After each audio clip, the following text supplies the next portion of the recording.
So hello everybody and welcome to another simulator with me, Supernautus. What are we playing? Today we're playing Reading Simulator. Now, we've got to go to libraries at day or night. So let's go during the day when it's actually open, you know. We don't want to be hanging about libraries in the middle of the night. Well, we might, but yeah. This is Reading Simulator. What I'm wondering about this game, the very thing I'm mostly concerned about. Oh, by the way, I can use a controller. But I can only use a controller to go back and forward and left and right. I can't turn. Oh, I can jump. Jumping in the library. They never said anything about jumping. And, you know, they said you have to be quiet, but we can bunny hop our way across the library and nobody will say a word. Look, we can hear ourselves. Nobody will say a word about us bunny hopping across the library. See, if we were in a real library, we'd get in trouble for that. I must be a very small person. Yeah, we're not going to use the controller because, well, it doesn't really work. Is there a way we can... Are we crouched? What's the deal here? How tall is the person that's reading this book? There's a chair. It's got a thing on the back of it. So yeah, this is Reading Simulator. Now what I'm wondering, right, is... Does it involve any actual reading? If it involves any reading... You could scarcely call it a simulator. Right? And if we can't read in this simulator, well, then you can't really call it a reading simulator, can you? There doesn't appear to be anything we can... What's happened? I've somehow paused the game and I don't know how. Don't know how I've done that. I paused the game without any obvious... way of doing so. We can't open anything. Can we read anything? What's the deal here? Hang on a sec. And all I can do is play the game or leave the game. There's no option to tell me what the controls are. I don't appear to have anything I can actually read. Can I read a book in the library? It's a library simulator. If the library was one where you're not allowed to read anything. They keep all the books behind glass, because if they don't, they might fly away and take someone's eye out. There is literally no way to read a book.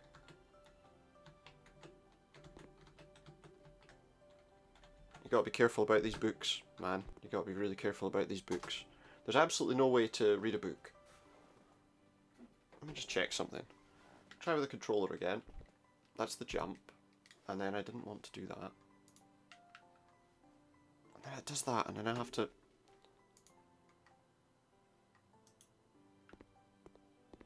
Wait. There's nothing to do here. It's a reading simulator. That's what it says, right? It says Reading Simulator.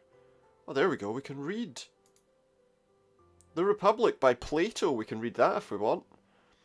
It's the longest of his works, with the exception of the Laws, and is certainly the greatest of them.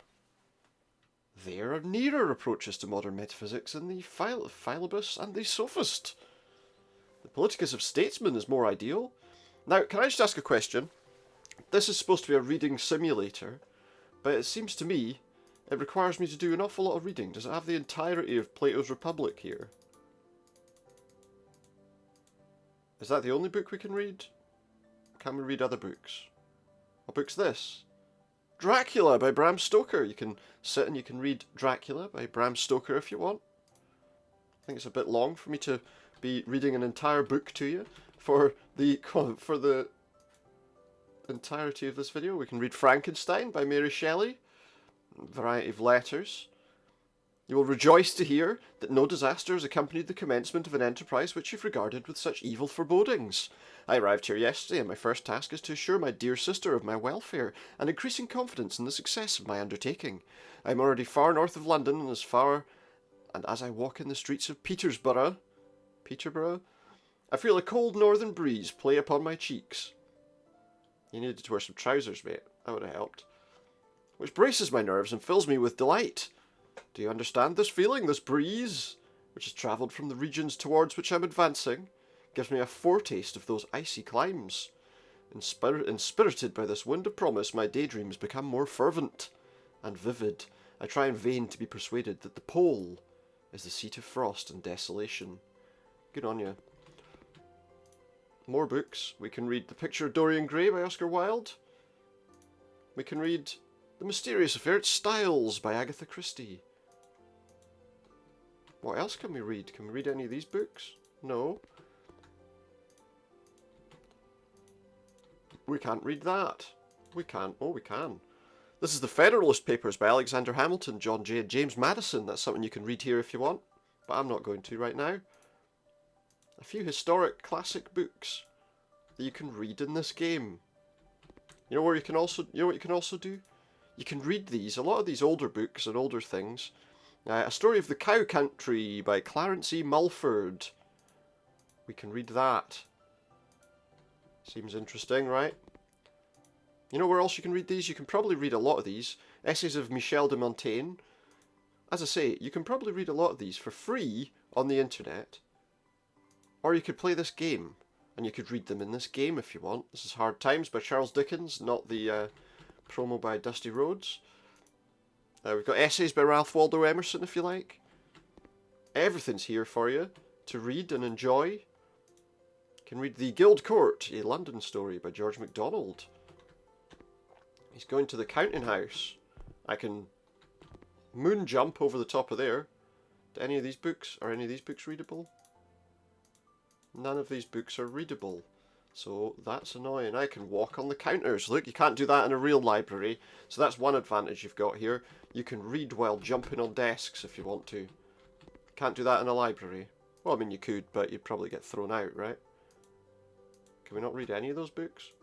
Or can I not read them while I'm standing on the table? Am I a Philistine who's not allowed to read a book because I'm standing on the library table? You're not allowed to read the books if you're standing on the table of the library, okay? It's not allowed. This is The Island of Fantasy. It's a book about an island of fantasy. This one is Dubliners by James Joyce. I'm not going to be reading a James Joyce novel right now. We can read Heart of Darkness by Joseph Conrad. That's worth reading. I feel like I'm just giving you an idea of what this library has. We can read an autobiography of Jane Eyre. Well, we can read Jane Eyre. We can read Emma by Jane Austen. We can read The Invisible Man by H.G. Wells. We can read The Jungle by Upton Sinclair. You get the picture, right? We can read a lot of books. Which begs the question, how's this a simulator? Oh, we can read the Kama Sutra of Vatsyayana, translated from Sanskrit in 7 parts with preface, introduction and concluding remarks. I don't suppose it's got pictures, right? It doesn't have any pictures. It's got plenty of footnotes, though. It's The Art of War by Sun Tzu, of course. Sun Tzu said, "The art of war is of vital importance to the state. It's a matter of life and death, a road either of safety or ruin. Hence is a subject of inquiry, which can on no account be neglected. The art of war, then, is governed by 5 constant factors to be taken into account in one's deliberations when seeking to determine the conditions obtaining in the field. These are the moral law, heaven, earth, the commander, and method and discipline." You can read all of Sun Tzu's Art of War there if you like. You can read The Grey Scalp or The Blackfoot Brave by Edward Willett, which will probably be a moderately insensitive story about Native Americans, I would assume, if that's what you're into. What else do we have here?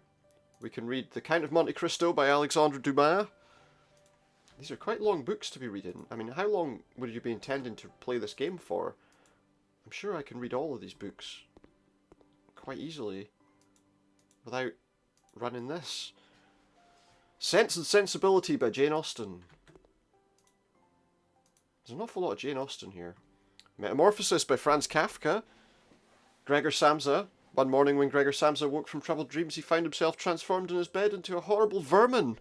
He lay on his armour-like back, and if he lifted his head a little, he could see his brown belly, slightly domed and divided by arches into stiff sections.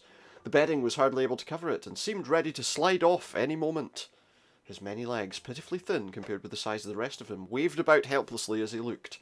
"What's happening to me?" he thought.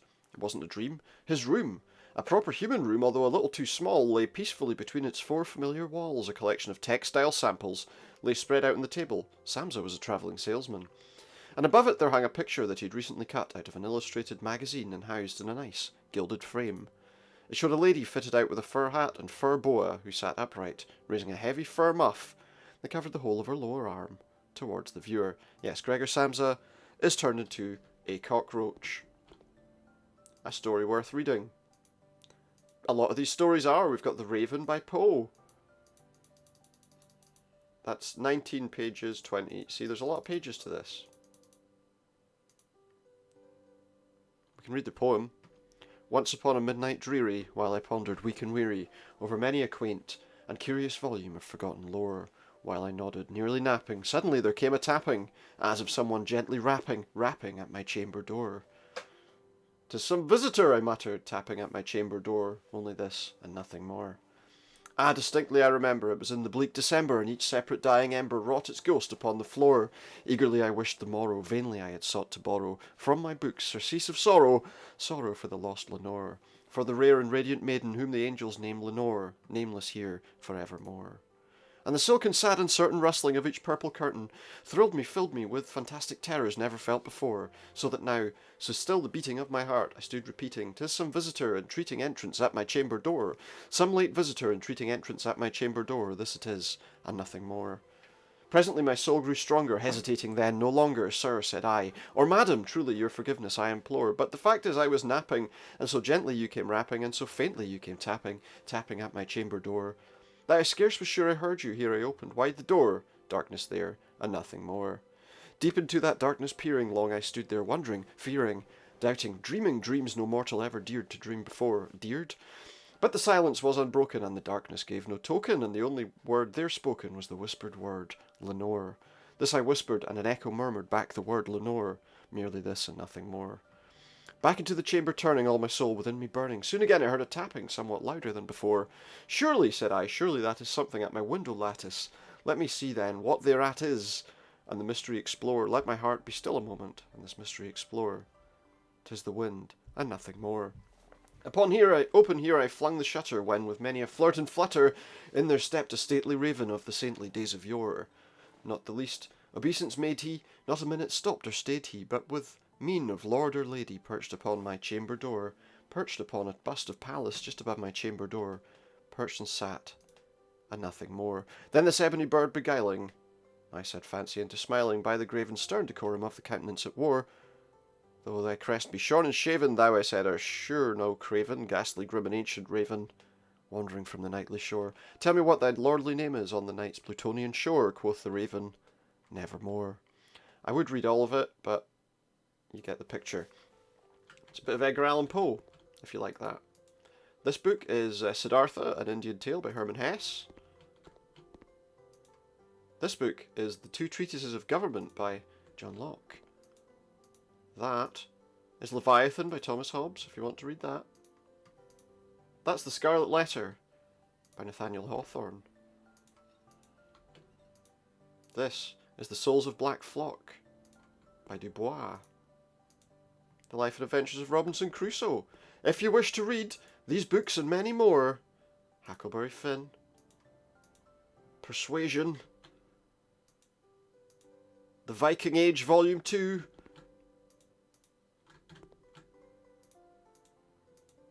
and some other books, Peter Pan, A Journey in Brazil,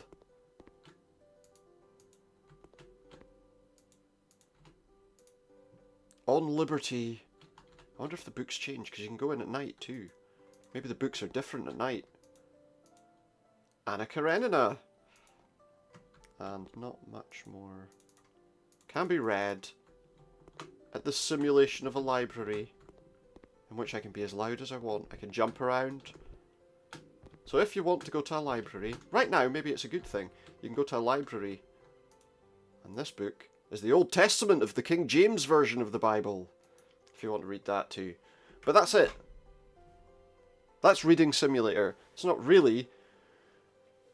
Can you really call it a reading simulator if you have to read? Surely it would be a reading simulator if we had someone else read for us.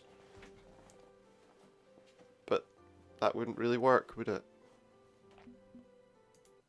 That's Reading Simulator. Hope you enjoyed it, maybe? And if you want to read some classic books, well, there you go. You can read them there. That's all for now. Goodbye.